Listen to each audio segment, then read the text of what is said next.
Alors dans cette seconde partie, on va voir comment créer des liens externes. Par exemple, si tu cliques ici, tu vois, tu es renvoyé sur le lien externe sur la page web de Henri Cavill, Superman. Si tu cliques sur l'image, ça renvoie sur le même site. Donc comment est-ce qu'on va faire ça? Dans Visual Studio Code, donc à ce niveau, au niveau du titre lien externe, on va mettre quoi? On va mettre une encre. Alors le nom href, donc ça va être le lien hypertexte, ça va être vers quoi? Ben, tout simplement le site que je vais recopier ici hein, sur Wikipédia. Je le clique ici et je vais mettre ici page officielle. Page officielle. Voilà. Je sauvegarde.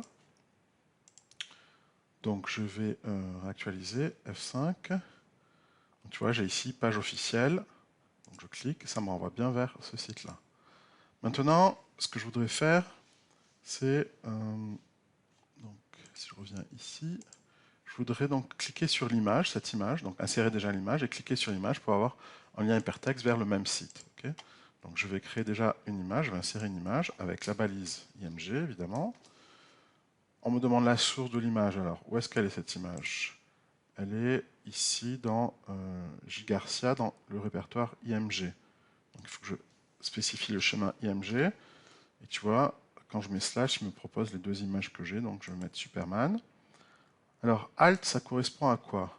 Alt, ça veut dire, bah, si je clique dessus, il me le dit en fait. Hein, cet attribut définit un texte alternatif de l'image. Autrement dit, s'il n'y a pas d'image, si l'image ne s'affiche pas pour une raison ou une autre, on peut mettre un descriptif. Par exemple, là, je peux mettre qu'il y a une image de Superman. Okay. Donc, si je fais CTRL S, que je sauvegarde et que je réactualise, donc je réactualise, ça donne l'image qui apparaît.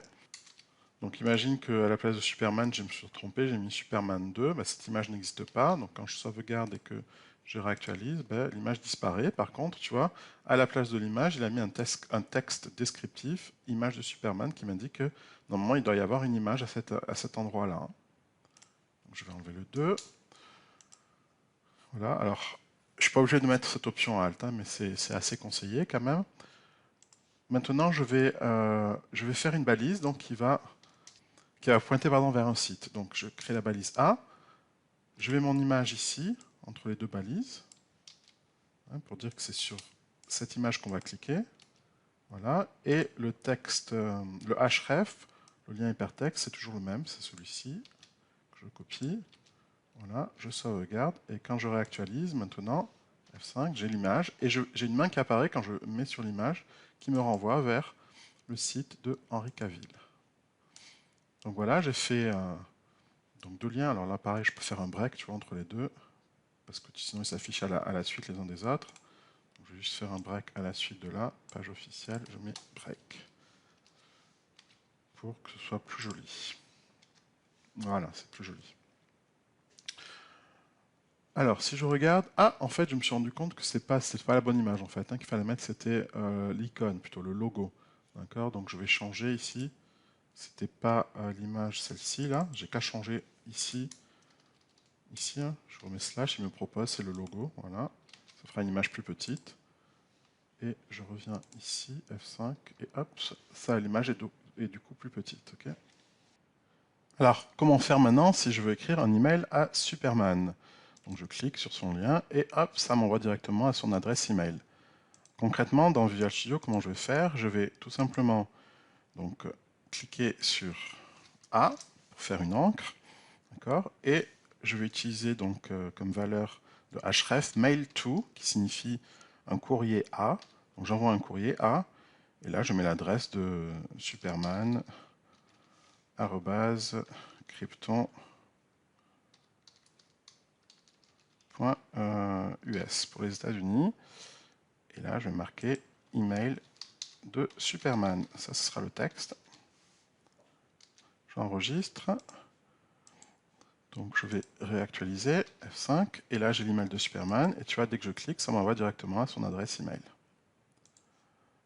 Et enfin je voudrais envoyer un message sur WhatsApp Superman. Alors si je ne sais pas comment faire, parfois on ne sait pas, on ne connaît pas tous les mots-clés, hein, toutes les balises ou tous les attributs dans les balises. Alors pour ce faire je vais aller ici, je vais cliquer sur WhatsApp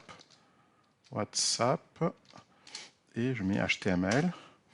Je regarde le premier site qui vient et on me dit comment faire. Donc on me donne des exemples. Par exemple là, donc là par exemple on me dit de mettre https wa.me, c'est WhatsApp me quoi, et le numéro de téléphone avec l'indicatif international au départ. Donc je vais essayer ça. Hein. Je vais copier directement. Je copie le lien. Je vais dans Visual Studio Code et je vais mettre donc la balise A avec donc WhatsApp. Alors je vais mettre l'indicatif 33 pour la France. Donc 33 et un numéro de téléphone 7 81 24 90 77. Voilà. Et là je vais mettre que c'est WhatsApp. J'enregistre et je vais actualiser ici. Donc si je clique sur ici, WhatsApp, il m'envoie directement sur le lien avec le numéro de téléphone, tu vois, 33 7 81, et je peux écrire un message ici à Superman. Et enfin, pour finir cette leçon, je vais te montrer une astuce pour aller plus vite pour créer du texte qui n'a aucun sens. Alors tout à l'heure, je t'ai montré un site qui permettait de créer du texte qui ne voulait rien dire, mais il y a une façon encore plus rapide en réalité. Donc tu vois là, dans paragraphe, j'ai effacé le texte de tout à l'heure, tu n'as qu'à taper en fait le mot lorem. C'est le début du texte qui n'a aucun sens, et si tu tapes lorem, il écrit, tu vois, tout un paragraphe.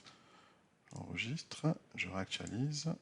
Voilà, il a créé un paragraphe qui commence par lorem. Et si je veux créer 10 paragraphes comme ça, tout simplement, donc je reviens en arrière, CTRL Z, je tape lorem fois 10, entrée, et hop, il m'a créé 10 paragraphes. Donc c'est beaucoup plus long. Tu vois, la technique est très très rapide. J'ai qu'à actualiser ici, F5, et voilà, j'ai tous mes paragraphes, mes 10 paragraphes. Une autre astuce, c'est que tu remarqueras que quand je clique à chaque fois sur un lien, le lien s'ouvre mais dans la même fenêtre. Moi j'aimerais qu'il s'ouvre dans une fenêtre différente, parce que c'est pénible de revenir en arrière à chaque fois. Donc comment je fais? Je reviens par exemple, allez, je vais sur cette page 2 là, sur laquelle j'ai un lien. Ce que je vais faire, c'est que je vais rajouter un autre attribut. href c'est un attribut, je vais en rajouter un autre qui s'appelle cible. Je vais cibler une autre fenêtre. Donc target, ça veut dire cible. D'accord? Il suffit que je clique d'ailleurs sur les valeurs que peut prendre target. Et il me dit, tu peux prendre différentes valeurs. Et là, on me dit blank, tu vois. Ça charge un URL dans un autre browser, c'est-à-dire dans une autre fenêtre. D'accord? Donc il suffit que je marque underscore blank. Donc je mets underscore blank. Avec des guillemets. Il ne faut pas oublier que là, on met des guillemets. Pour des valeurs. Voilà, j'enregistre et je vais réactualiser. Je clique sur la page de Lois Lane et tu vois, ça s'ouvre maintenant dans une autre fenêtre. Et en bonus, je vais te montrer comment avoir accédé à la source, au code source de ta page. C'est très simple. Hein. Quand tu es sur une page web, tu fais bouton droit, tu fais code source de la page et ton code source apparaît. Donc tu peux vérifier que tu as tout ce que tu as défini. Tu as donc ta balise HTML qui est fermée ici. Voilà, tu as ta balise body, tu as ta balise H1 pour le titre, H2 pour l'autre titre, tu as tes 4 liens ici hypertexte, tu as tes autres liens hypertexte qui sont ici, qui sont des liens externes, on le voit parce que ça fait référence à HTTP, donc ça va sur une page extérieure, alors que là tu vois il n'y a pas de HTTP, donc c'est des liens intérieurs. Là c'est un lien vers le répertoire, alors par exemple on va s'amuser, on va changer... Est-ce qu'on peut changer là? Et non, on ne peut pas changer. Par contre, si je clique, tu vois, ça va me directement sur l'image. Si je clique là, ça va me sur la page 2, etc., etc. Mais si je voulais vraiment changer, voir les changements en direct, comment je ferais? Tout simplement, je vais ici dans Outils de développement, Outils supplémentaires. Donc je vais ici dans Outils de développement web. Voilà. Et j'ai accès donc ici en bas, tu vois, à exactement le code source. Et ce qui est bien, c'est que je peux faire des changements. Alors ils ne seront pas sauvegardés, mais au moins je peux voir. Par exemple, imaginons que tu vois cette image, où est-ce qu'elle se trouve cette image? Elle se trouve, c'est ici, là. Tu vois, on le voit ici. Alors c'est tout petit, je vais essayer d'agrandir. J'agrandis, hop. Donc là, il y a marqué, voilà, image logo, c'est l'image logo. Alors imaginons que je veuille changer, je vais mettre à la place du logo, je mets Superman, c'était la grande image, tu vois, et je regarde le résultat, hop, tu vois, ça me met le résultat automatiquement. Par contre, dès que je fais actualiser, le changement n'est pas pris en compte, hein, parce que tu vois, on me remet la petite icône. Donc ça, c'est juste pour voir en live, si tu veux, en direct, les changements que tu peux faire. Par exemple, imaginons que je veuille remplacer ce lien là vers la page de Lois Lane. Je remplace la page 2 par un lien vers Wikipédia sur Lois Lane, voilà. Donc je clique ici, lien vers la page de Lois Lane, et tu vois, ça m'envoie vers Wikipédia. Voilà, mais si je réactualise, F5, je vais en arrière, et je réactualise, je clique sur lien image à télécharger, la page de Lois Lane, et tu vois, ça m'envoie vers ma page à moi, que j'avais créée tout à l'heure. Donc les changements ne sont pas sauvegardés.